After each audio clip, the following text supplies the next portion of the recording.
내 차가 더러워질까봐 우리나라에 버렸습니다. 내 집에 냄새가 날까봐 우리나라에 버렸습니다. 내 배낭이 무거워질까봐 우리나라에 버렸습니다. 내 돈 드는 게 아까워 우리나라에 버렸습니다. 당신은 부끄럽지 않게 대한민국을 외칠 수 있습니까?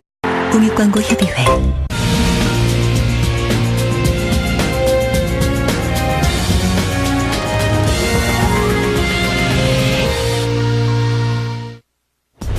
Jekyll and Hyde, one of the most disturbing stories ever written. It is the tale of a man who discovers a potion which transforms him into his evil alter ego. A kindly doctor becomes a monster, capable of the most horrific crimes. Mr. Hyde is the original fictional psychopath. Jekyll and Hyde became the blueprint for all the others. You know, Hitchcock's Psycho, Hannibal Lecter, Freddy Krueger. They all came after Jekyll and Hyde. The book's a work of fiction, but it has its roots in fact. When the author Robert Louis Stevenson wrote it in 1885, he based it on real characters and a real place. His home, the Scottish capital, Edinburgh. It's more than a psychological portrayal of a man, it's a psychological portrayal of a society. And Edinburgh captures that perfectly. Now, our investigators have come to Edinburgh to uncover the lost city of Jekyll and Hyde. They'll meet local experts and explore the remains of ancient structures. This is a bit of old town streetscape that has been lost. They will discover a vast hidden underworld. They will reveal the dark side of this city's history. The violence, the poverty, the double lives of some of its most respected men. In a secret network of tunnels, they will find evidence of an illegal trade in human body parts. This is the lost world of Jekyll and Hyde.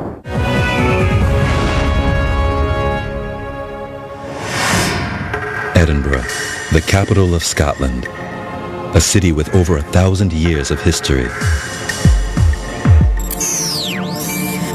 It is located on the east coast of Britain, just 40 miles north of the English border. Edinburgh was the hometown of the writer Robert Louis Stevenson, who shot to fame in 1885 with the publication of his horror story, The Strange Case of Dr. Jekyll and Mr. Hyde. In the story, Jekyll, an upstanding doctor, forms an association with a sinister stranger called Edward Hyde. Hyde sets out on a vicious killing spree. He is hunted down, and eventually the unimaginable truth is discovered. He and the good Dr. Jekyll are one and the same man. Now, more than 100 years after Jekyll and Hyde was written, our investigators have come to Edinburgh to uncover the real world that lay behind Stevenson's macabre creation. After studying architecture at Yale University, Benedict O'Looney traveled all over Europe exploring ancient buildings. Now, he is going to use his knowledge to investigate the architecture of Edinburgh. I can't help but think that one of the big inspirations for Stevenson in Dr. Jekyll and Mr. Hyde must be the very buildings, the architecture of this city. Tessa Dunlop is a historian who studied at Oxford University. Like Stevenson, she grew up here, and now she has returned to find out how this city gave birth to Jekyll and Hyde. Robert Louis Stevenson was born and brought up and educated right here in Edinburgh. This city was what he lived and breathed. It was the place he understood, and it really affected the way he thought. And I think that's what led him to write Jekyll and Hyde. Tessa and Benedict's mission is complicated by the fact that Stevenson set the book not in Edinburgh, but in London. He describes London as a sinister, fog-bound labyrinth. The fog still slept on the wing above the drowned city, where the lamps glimmered like carbuncles. And through the muffle and smother of these fallen clouds, the town's life was still rolling. But Stevenson never spent any time in London. It was certainly not a city he knew well. Many people believe that the book was actually based on streets that he had known in Edinburgh. Tessa wants to go one step further and find these streets for herself. She meets with Jan Henderson, a local historian. To what extent do you think that Stevenson was influenced by Edinburgh? I think he was influenced a great deal. I mean, if you look around you, you can see it's a very, very imposing city. And when Stevenson was growing up, it would have been even more so. there's many people that believe that Jekyll and Hyde is as much about Edinburgh as it is about these fictional characters. Why then did Stevenson set his book in London? Well, Stevenson wasn't stupid. I mean, he set it in London because it would make more money that way. Had there not been an Edinburgh, do you think there wouldn't have been a Jekyll and Hyde? I don't think so, no. It's more than a psychological portrayal of a man, it's a psychological portrayal of a society. And Edinburgh captures that perfectly, and Robert Louis Stevenson captured Edinburgh perfectly in Dr. Jekyll and Mr. Hyde. But where exactly in this city did Stevenson find inspiration for the gloomy backdrop to his story? Tessa starts by looking for the house in which Stevenson grew up. She finds it on Harriet Row. It's one of the wealthiest streets in Edinburgh. When Stevenson lived here 150 years ago, this part of town was a newly built suburb. And yet, every day of his childhood years, Stevenson was reminded that the city of Edinburgh had a much older side to it. But it's fascinating, actually, because I've discovered that this is the house of Robert Louis Stevenson. This is where he moved when he was a little boy of just 7 years old.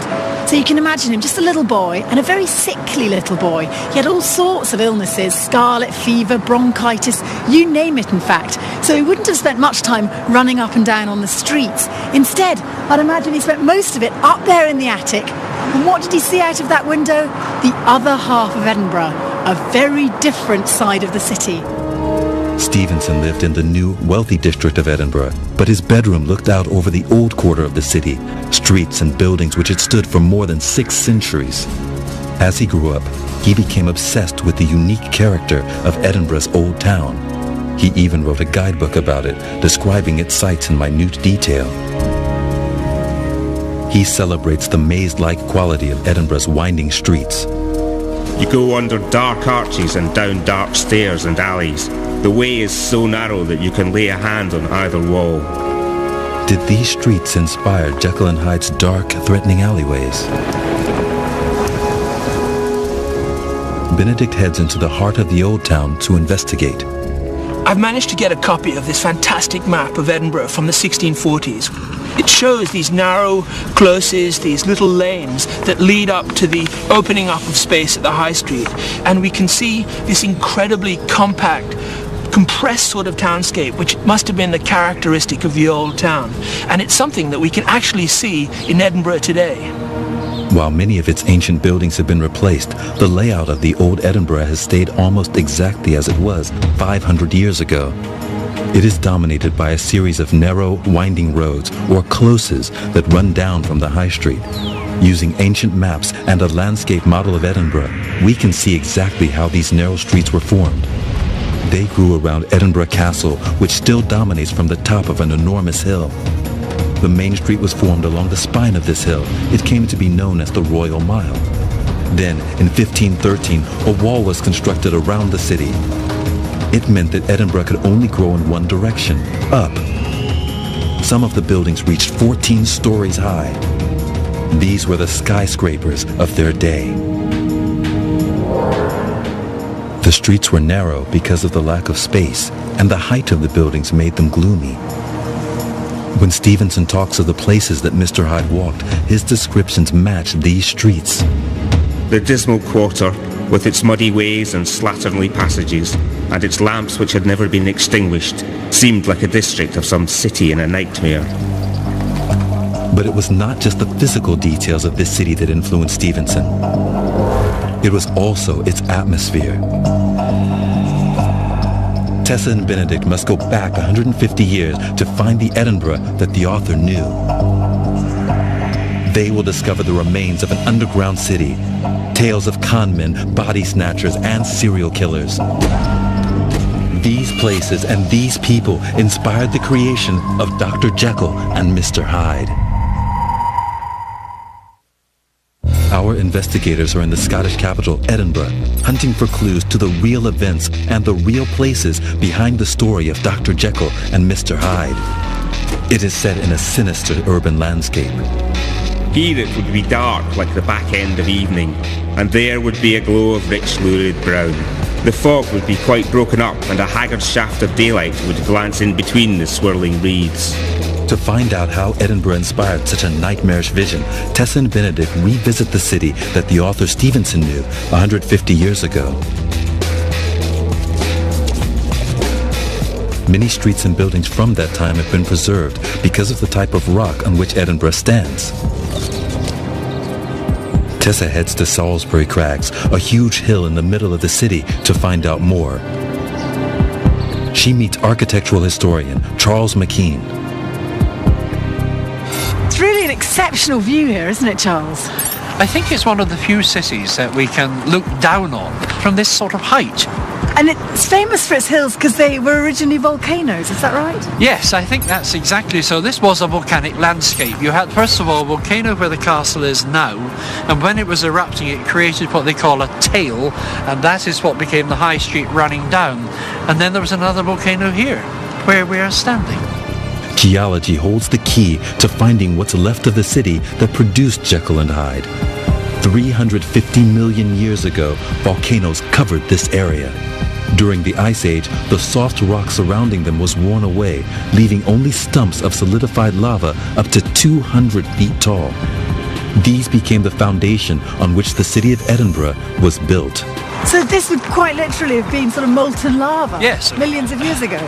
A very long time ago, but yes, that's exactly what you're looking at. The volcano would spew out all the lava and it surges down and it hardens where it stops. Provides a wonderful foundation for a city.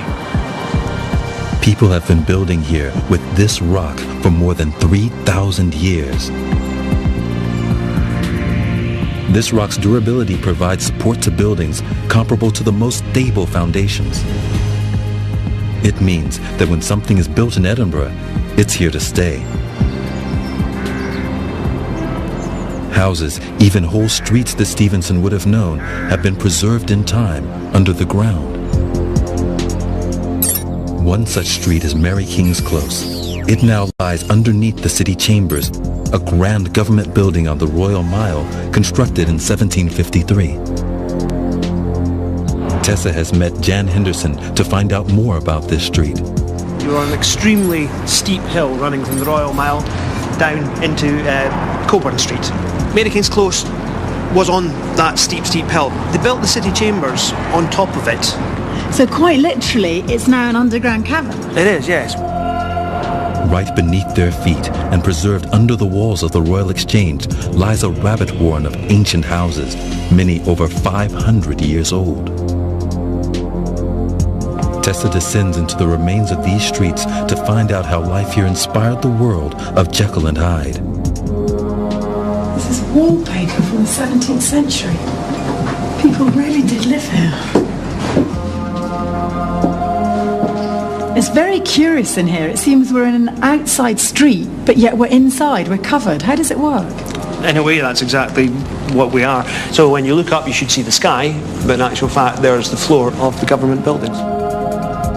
The strength of the volcanic rock on which Edinburgh stands meant that the architects who built the city chambers did not need to create new foundations. Instead, they built right on top of existing houses and simply removed their upper stories to create a level platform. The city in which Jekyll and Hyde is set is depicted as a filthy, impoverished slum. The fog lifted a little and showed him a dingy street, a gin palace, many ragged children huddled in doorways. Tessa finds echoes in Mary King's Close. It's quite hard to imagine what life would have been like. Pretty revolting, I'd imagine, if you lived at the bottom of one of these high tenements. It was disgusting. Edinburgh had no sewage system. The way, in fact, that they got rid of garbage was to open the windows and shout "Gardez-le," which is a sort of variation on the French "Gardez-l'eau," watch out for the water. Except it isn't water we're talking about, it was sewage, effluents, dead cats, a granny, anything you didn't want in the house. If you were walking up the street and you heard a cry of "Gardez-le" from above, you were supposed to shout back, "Hold your hand!" Which, hold your hand.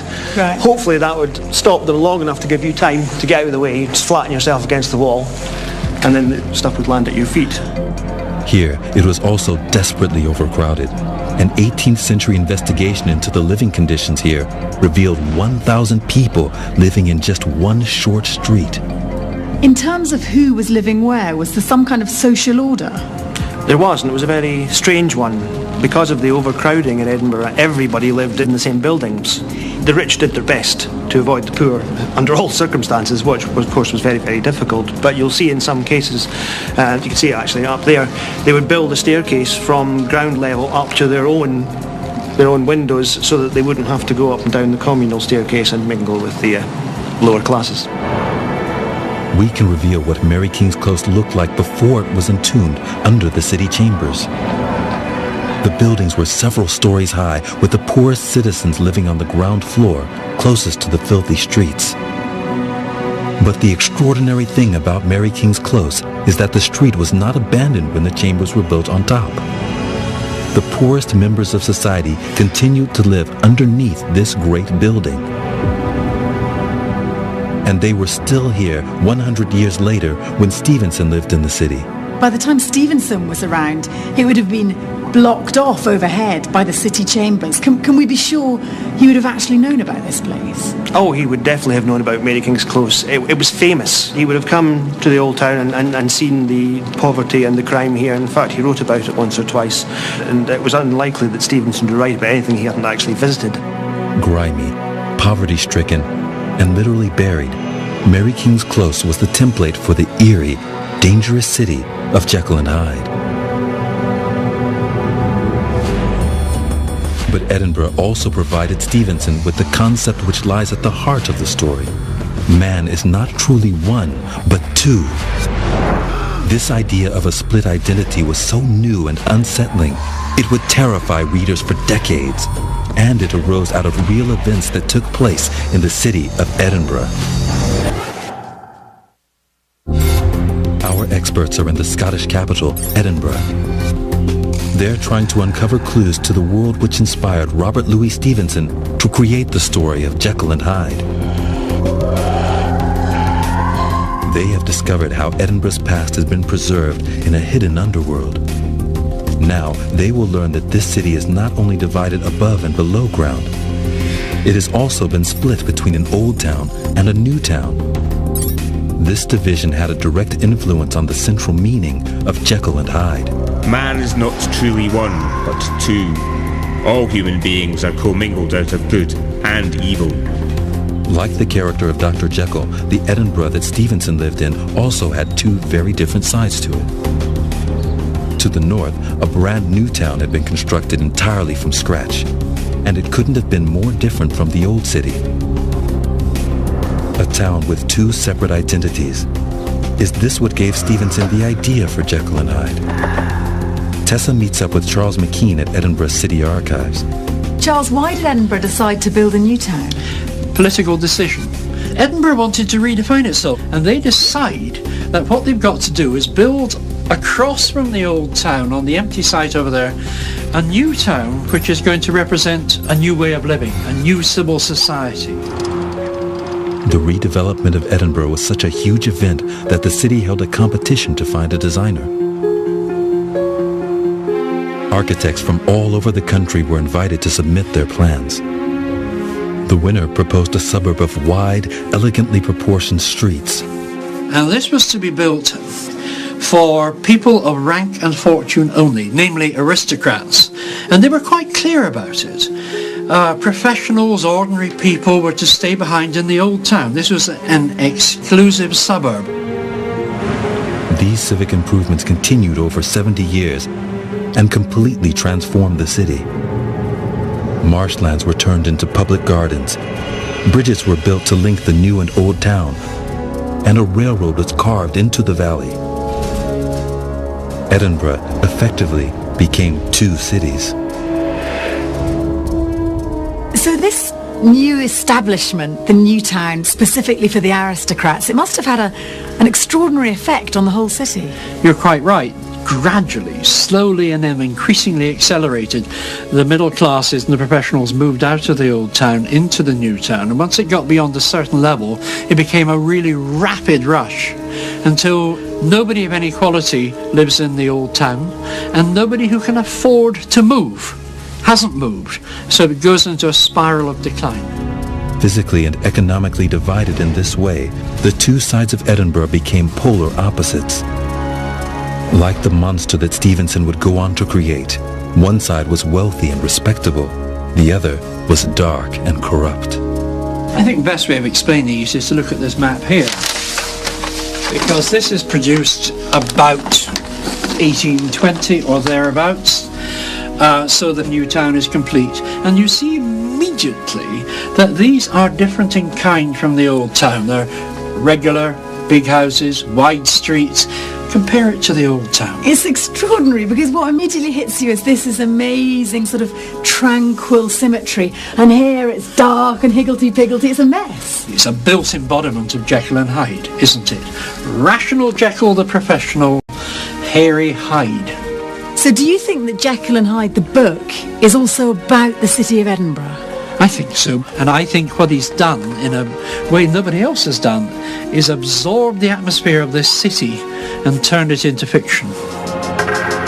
But such ideas did not only come from Edinburgh as a city, they also came from characters within its history.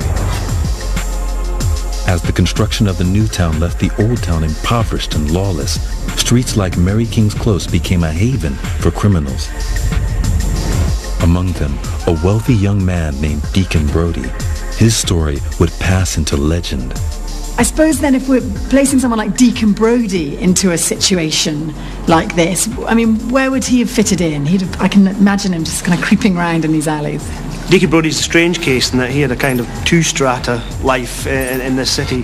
He was a respected man, he was a town councillor, and so he would have had one of the nice mid-level buildings. But at night, he was a gambler, a liar, a thief, a cheat, and so he would hang out in the cellars where he rolled dice and engaged in cockfighting and just all the nasty pastimes that he was into. As a town councillor by day and a burglar by night, Deacon Brodie led a double life. He is a likely template for Stevenson's Dr. Jekyll. But he lived 70 years before Stevenson was born. What did Stevenson know about Brodie? The answer lies at the site of Edinburgh's old prison, known as the Toll Booth. The building was destroyed in 1817, but historian Jane Caldwell shows Benedict where it stood. Just over here is where it would have stretched out. It would have been curving out with its different turrets and extending out into the Royal Mile, cutting off people passing through.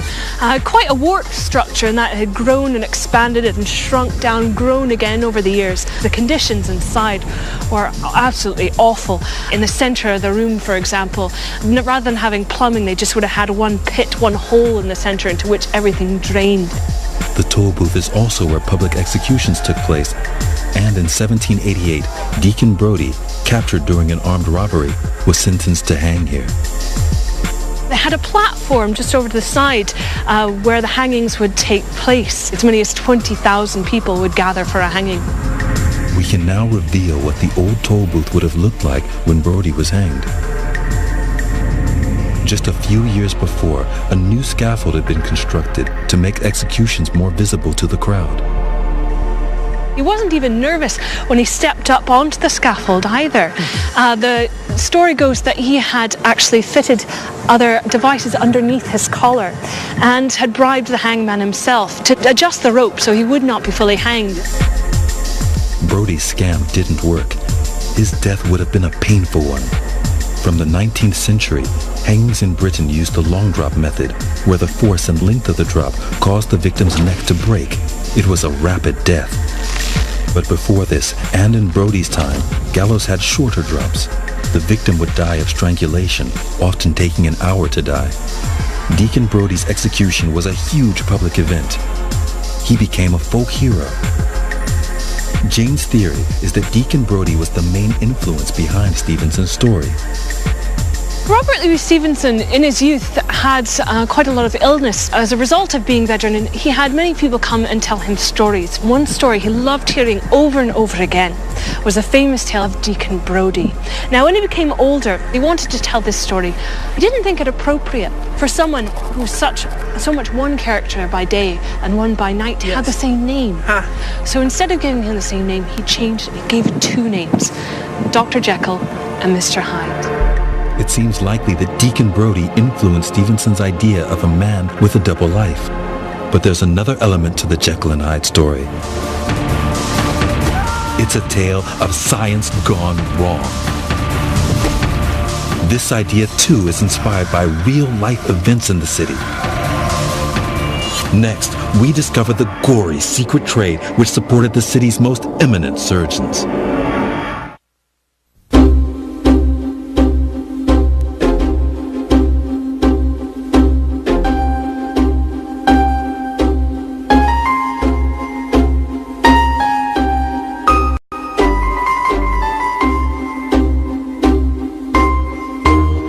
움직이세요. 더 건강한 대한민국을 위해 한국방송광고공사 공익광고협의회 제2차 세계대전,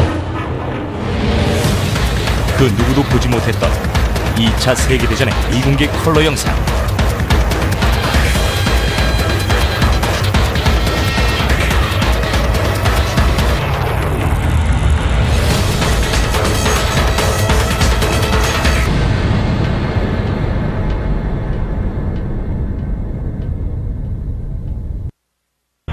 Annihilate them, destroy them, push them off the canal and retake Guadalcanal.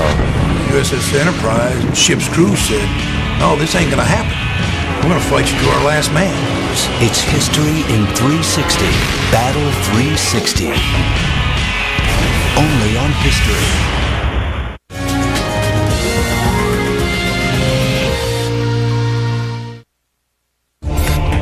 Investigators are in Edinburgh, uncovering the city which 150 years ago inspired Robert Louis Stevenson to write the horror story Jekyll and Hyde. In the book, the gory details of Hyde's crimes are never fully revealed. His activities are described elusively as hellish, vile, or unspeakable. But was Stevenson inspired to write by a series of real crimes? Benedict O'Looney will look into the darkest aspects of Edinburgh's past. He begins by investigating a rumor that Edinburgh was once the center of an illegal trade in human body parts. His first step on this trail is one of the bridges built over 200 years ago to link the two sides of the city. In 1785, the city fathers of Edinburgh built this fantastic new bridge that connects the rocky spine of the medieval old town with elegant new developments to the north and to the south. It enabled for the first time the citizens of Edinburgh to move from the old town into these elegant new precincts at a high level without crossing down these old lanes to this rather insalubrious area at the bottom of the town. The bridge is encased within 2 rows of buildings designed to be used as stylish new shops. The buildings hide 19 supporting arches.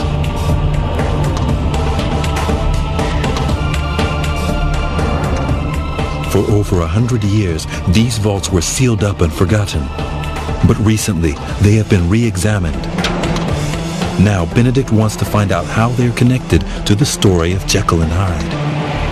Gosh, what a fantastic space. It's so tall. Well, we're actually underneath the South Bridge right now, so traffic is going over us as we speak. So this is some kind of 18th century slum clearance where they were taking the old, windy old streets of the old town and driving through this impressive bit of late 18th century civil engineering. Exactly. They actually knocked down 4 streets and recycled the stone and put them into the room around you. I mean, you can see over in that corner there, you can see in the masonry, there's actually a long lintel there that is from a house that once stood in one of the closest. What did they use the space for? Well, this area was all designed to be used as workshops and storerooms for the businesses up along the sides of the bridge. And they designed it so they could use every last bit of space. So if you look behind us here, you can see how it's been subdivided. And they wanted these rooms to be used as workrooms and storerooms. We found evidence that they had beer stored down here and also wine vaults actually built into the rooms down here. While the upper classes of Edinburgh were enjoying the brand new bridge above ground, the poorer members of this city were working in squalor down here. In total, there are over 120 rooms in these vaults. They range in size from 3 feet to 60 feet long. You can hear the dripping around us just now as well. See the stalactites that have formed as a result of that. Not only that, they didn't build many fireplaces, chimneys to take the smoke out. So you can imagine how they would have usually a fire burning down here, and the smoke would have been pouring out into the room. And for a source of light, well, there's no natural light. We don't have any windows coming in. So they would have had cruisy lamps, a primitive oil lamp. That the cheapest oil that they could use was fish oil. Right. So you'd also have the smell of burning fish filling up the room. No plumbing down here either, so you'd have your bucket of nastiness sitting over in the corner as well. So really appalling conditions down here. Over time, the way in which these vaults were used changed. It was a great spatial resource, and so it would appear that some of the poorer, some of the lower orders of society were able to use these perhaps as storage spaces, perhaps even dwelling spaces. The demand for housing at this time was acute. Between 1800 and 1840, the population of Edinburgh doubled, mostly due to the arrival of impoverished migrants. Now this whole area became known for its extreme poverty in the slums, and they simply probably would have seen these spaces as empty places that no one else was using, a shelter over your head, albeit not a great one. But still, if the alternative was sleeping out on the street, you can understand that how they would be tempted to come in here. What was going on with these spaces?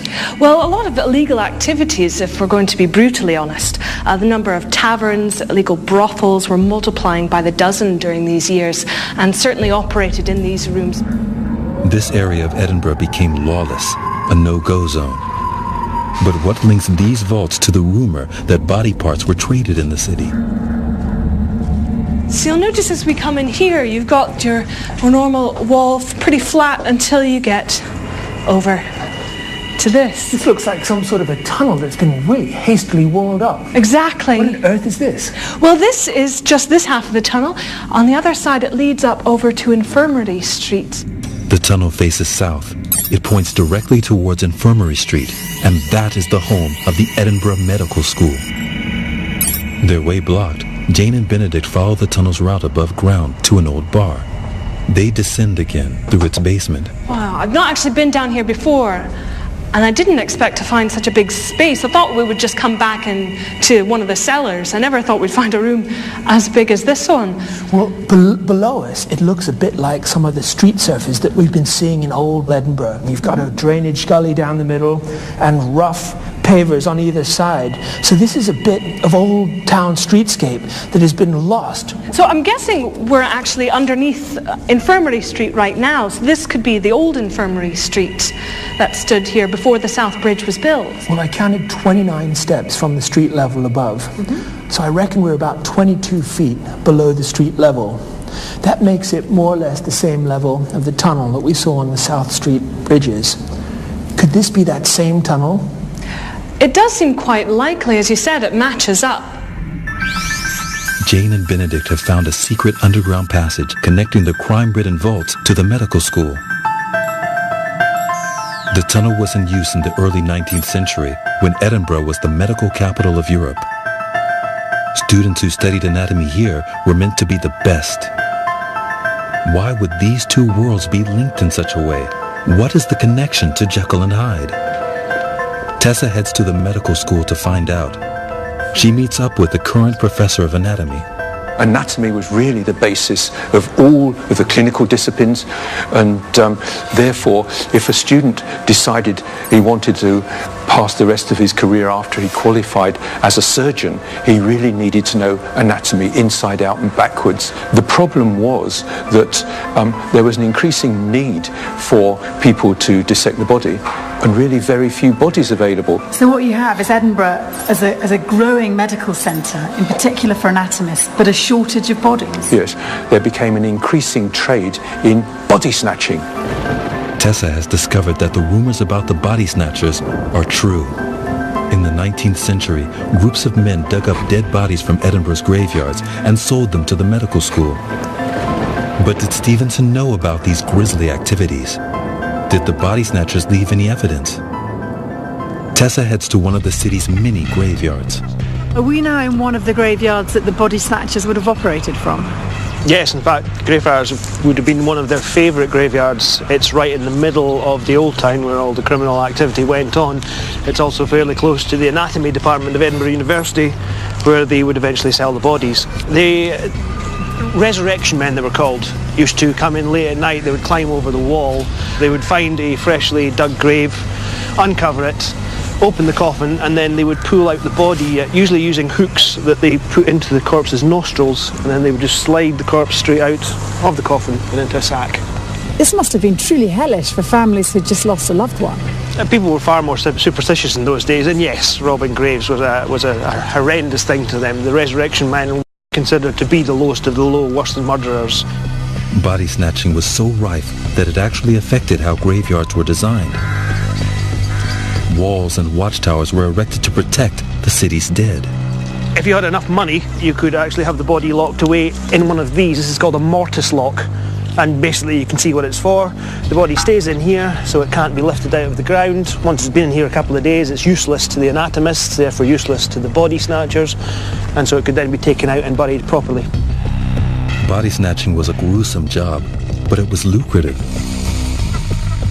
A body could be anything from, say, £1 to £1.50 if it was a child. If there were quite a lot of bodies around the place, it would be, say, £4 or £5. If there was a shortage of bodies, they may have to pay £15, £20, sometimes £30. Now, £20 or £30 in those days is a lot of money. Each fresh cadaver could fetch up to $500 in today's money. The body snatchers were almost always desperate men from the poorest parts of town. These were just the kind of people who would be using the Southbridge vaults not only as a place of refuge, but also as a secret underground network to store and transport bodies. Right next to the vaults is an old bar called Bannerman's. And this was the bar frequented by none other than Robert Louis Stevenson. Drinking here, he would have heard tales about the body snatchers. He may have even met the men who practiced this dubious trade. But it was one man and one story which would inspire him to create the monstrous Dr. Jekyll. That was William Burke, one of Scotland's most prolific serial killers.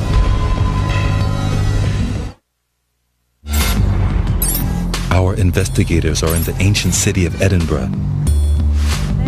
They have found out that this is a city that hides a secret underworld and a bloody history. All of it influenced Robert Louis Stevenson to create the grisly tale of Jekyll and Hyde. In the years before Stevenson, Edinburgh lived in fear of a group of men called body snatchers. They prowled the graveyards and dug up bodies to sell to the anatomy schools, directly inspiring Stevenson's story. In the summer of 1828, two Irish immigrants, William Burke and William Hare, came up with a plan to make the body snatching process much simpler. Someone told me about a pair called Burke and Hare. Burke and Hare were not actually body snatchers, never set foot in a graveyard for that purpose. They were serial killers. They developed a scheme whereupon they went around the city at night and looked for people they didn't really think would be missed. So faces of the poor, ladies of the night.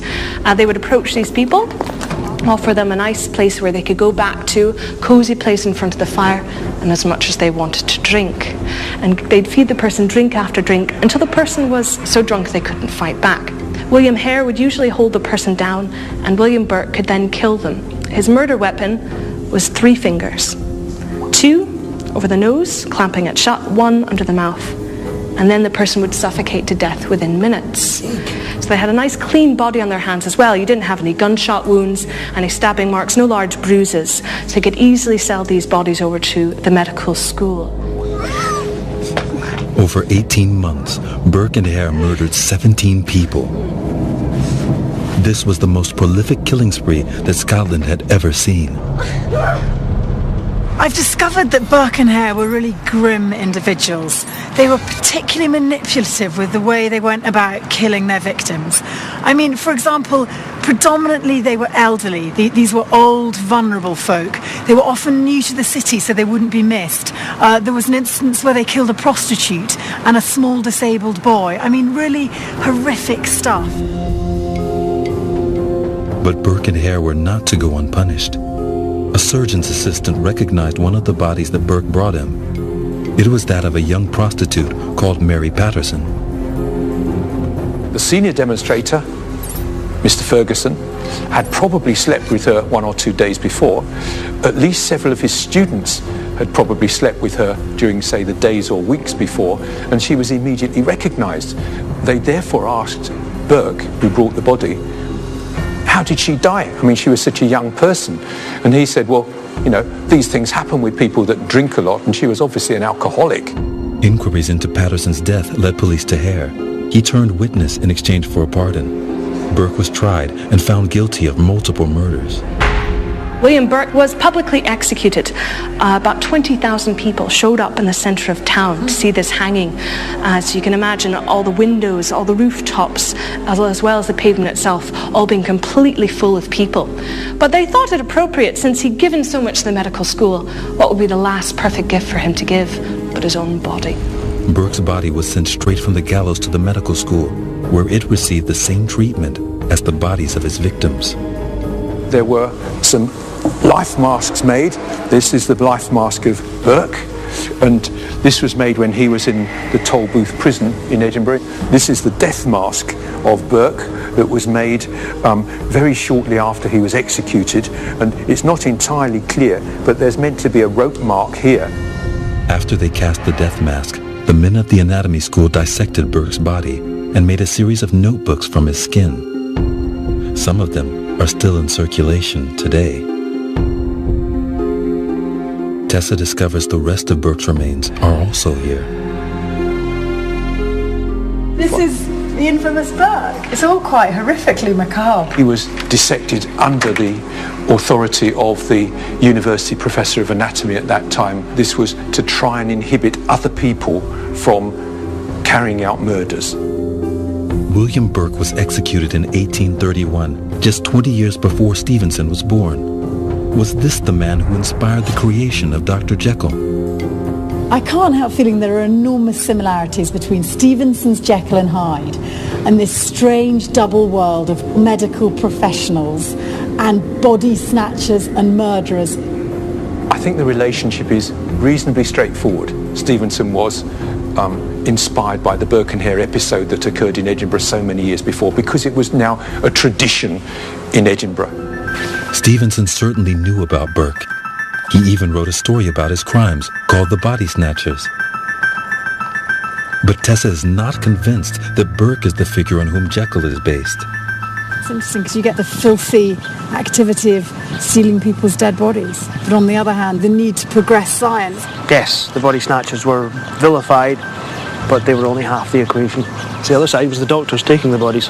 It helped to bring doctors in Edinburgh into great disrepute, and then of course Stevenson ends up writing Dr. Jekyll and Mr. Hyde about a very flawed medical man.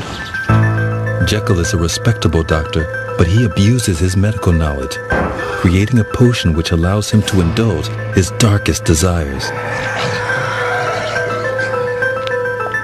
Tessa has realized that if she wants to find the real historical blueprint for Dr. Jekyll, she should not be looking among the slums of the city. Instead, she should look in the wealthy New Town, where the respectable professionals lived, and at one man in particular, Dr. Robert Knox. Knox taught anatomy. He was well known in the city. His classes sometimes numbered 500 students. And it was he who purchased every single one of Burke and Hare's victims. Dr. Knox was excessively careless. Had he looked at the bodies more carefully, he may have recognized that some of them were suspicious. As far as the majority were concerned, I think he was just indifferent, and he probably didn't inquire where he should have inquired. Knox was a doctor who practiced on bodies he may have suspected to be murder victims. Jekyll was a doctor who abused his medical knowledge to carry out murderous fantasies. Was Dr. Jekyll based on Dr. Knox? To find out, Tessa visits the Edinburgh Square in which Dr. Knox once lived. I'm standing in the square where the infamous Dr. Knox had his anatomy rooms. Now what's interesting is Stevenson wrote that Dr. Jekyll also lived in a square of ancient, handsome houses. In Stevenson's tale, Dr. Jekyll lives in a house which had once belonged to a celebrated surgeon. It even had an old anatomy theater in the back. Jekyll's alter ego, Mr. Hyde, is often seen coming into and out of the back door to this room. Dr. Knox had an anatomy theater at his house. He famously asked Burke and Hare to use the back door when making their deliveries. Dr. Knox's house on Surgeon Square no longer exists, but we reveal how it once looked. Incredibly, it's almost identical to Stevenson's description of Dr. Jekyll's house. Round the corner from the by streets, there was a square of ancient handsome houses. One house, second from the corner, was still occupied entire, and the door of this wore a great air of wealth and comfort. In the character of Dr. Knox, Tessa and Benedict have found the real man and the real world behind Jekyll and Hyde. Coming back to Edinburgh has, for me, I think, really explained what Stevenson was getting at when he wrote Jekyll and Hyde. You know, he was born in a city of opposites. And of course, he will have also enjoyed the stories that people in Edinburgh really embellish and talk about. The Deacon Brodys of this world, Burke and Hare, the Body Snatchers, Dr. Knox, all a series of opposites, of hypocrisy. And I think for me, that's really brought together all the different elements and tied them up, if you like, into a really complex, brilliant horror man-monster that was Jekyll and Hyde. Tessa and Benedict have discovered that Stevenson's story was influenced by Edinburgh's buildings as much as its history. After exploring this remarkable sequence of spaces, both the old town, the new town, the vaults underneath these 18th century bridges, I'm convinced it's the very spaces, that the character of this ancient, organically planned city that was such a big inspiration in pulling together the story of Dr. Jekyll and Mr. Hyde. They have found that the inspiration behind Jekyll and Hyde wasn't a single person or building. Instead, it was a unique combination: nightmarish locations, twisted historical characters, and the fact that the city itself had a split personality. Seeing Edinburgh through Stevenson's eyes, they have found that, though hidden by the modern city, the world of Jekyll and Hyde still exists.